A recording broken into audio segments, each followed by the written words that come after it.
ಇವತ್ತೊಂದು ಇಂಟ್ರೆಸ್ಟಿಂಗ್ ರೆಸಿಪಿಯೊಂದಿಗೆ ಬಂದಿದ್ದೇನೆ. ನಾವೆಲ್ಲರೂ ಅಂಗಡಿಯಲ್ಲಿ ಸಿಗುವ ಆಲೂ ಭುಜಿಯಾ ತಿಂದಿದ್ವಿ. ಅದೇ ಆಲೂ ಭುಜಿಯಾ ಅಥವಾ ಆಲೂ ಶೇವನ್ನ ಕಡಿಮೆ ಖರ್ಚಿನಲ್ಲಿ ಮನೆಯಲ್ಲಿಯೇ ಹೇಗೆ ಮಾಡೋದು ಅಂತ ನೋಡೋಣ. ನಮಸ್ತೆ, ನಾನು ನಿಮ್ಮ ರಶ್ಮಿ. ಐತಾರ್ಸ್ ನಳಪಾಕಕ್ಕೆ ನಿಮಗೆಲ್ಲರಿಗೂ ಸ್ವಾಗತ. ಆಲೂ ಭುಜಿಯಾ ಮಾಡೋಕೆ ಆಲೂಗಡ್ಡೆ ಬೇಕೇ ಬೇಕು. ಮೊದಲಿಗೆ ಮೀಡಿಯಂ ಗಾತ್ರದ ಒಂದು ಆಲೂಗಡ್ಡೆಯನ್ನ ಬೇಯಿಸಿ ತಣಿಸಿಕೊಳ್ಳಿ ಅಥವಾ ಆರಿಸಿಕೊಳ್ಳಿ. ಆರಿದ ಬಳಿಕ ಇದನ್ನ ಆದಷ್ಟು ಸಣ್ಣದಾಗಿ ತುರಿದುಕೊಳ್ಳಬೇಕು ಅಥವಾ ಮಿಕ್ಸಿಯಲ್ಲಿ ಕೂಡ ರುಬ್ಬಿಕೊಳ್ಬಹುದು.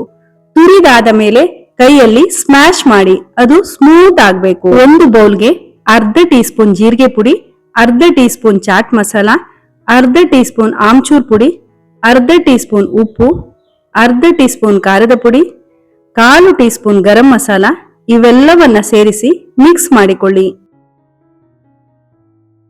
ನಾವಿಲ್ಲಿ ಮಸಾಲೆ ಪುಡಿ ಮತ್ತು ಹಿಟ್ಟನ್ನ ಜರಡಿ ಹಿಡಿಯಬೇಕಾಗುತ್ತದೆ. ಅದಕ್ಕಾಗಿ ತುರಿದ ಆಲೂಗಡ್ಡೆಗೆ ಒಂದು ಜರಡಿ ಹಿಡಿದು ಅದಕ್ಕೆ 1 ಕಪ್ ಕಡಲೆ ಹಿಟ್ಟು, 1/4 ಕಪ್ ಅಕ್ಕಿ ಹಿಟ್ಟು ಹಾಗೂ ಮಾಡಿಕೊಂಡಿರುವ ಮಸಾಲೆ ಪುಡಿಗಳನ್ನ ಸೇರಿಸಿ ಜರಡಿ ಹಿಡಿಯಬೇಕು. ಜರಡಿ ಹಿಡಿದಾದ್ಮೇಲೆ 1 ಟೇಬಲ್ ಸ್ಪೂನ್ ಕಾದೆಣ್ಣೆಯನ್ನ ಹಾಕಿ ಕೈಯಿಂದ ಚೆನ್ನಾಗಿ ಕಲಸಿಕೊಳ್ಬೇಕು.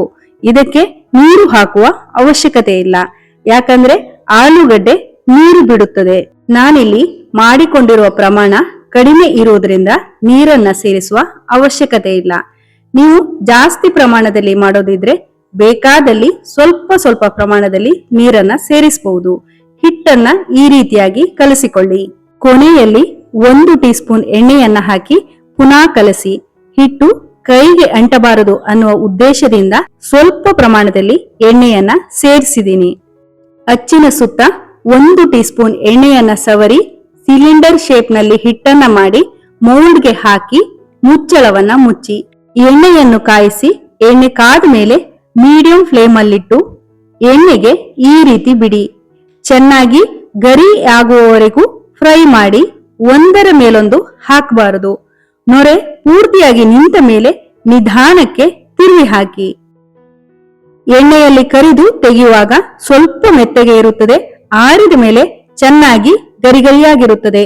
ಇದನ್ನ 1 ವಾರದವರೆಗೂ ಗಾಳಿ ಆಡದ ಡಬ್ಬದಲ್ಲಿ ಶೇಖರಿಸಿ ಇಟ್ಕೊಳ್ಬಹುದು. ಆಲೂ ಭುಜಿಯಾ ಮಾರ್ಕೆಟ್ ತರನೇ ಸೇಮ್ ಟೇಸ್ಟ್ ಮತ್ತು ಟೆಕ್ಸ್ಚರ್ ಇರುತ್ತೆ. ಹಾಗಿದ್ರೆ ನೀವು ಒಮ್ಮೆ ಟ್ರೈ ಮಾಡಿ ನೋಡಿ. ಈ ವಿಡಿಯೋ ನಿಮ್ಗೆ ಇಷ್ಟವಾಗಿದ್ರೆ ಲೈಕ್ ಮಾಡಿ, ಶೇರ್ ಮಾಡಿ, ಹಾಗೆಯೇ ನಮ್ಮ ಚಾನಲ್ಗೆ ಸಬ್ಸ್ಕ್ರೈಬ್ ಮಾಡೋದನ್ನ ಮರಿಬೇಡಿ. ಧನ್ಯವಾದಗಳು.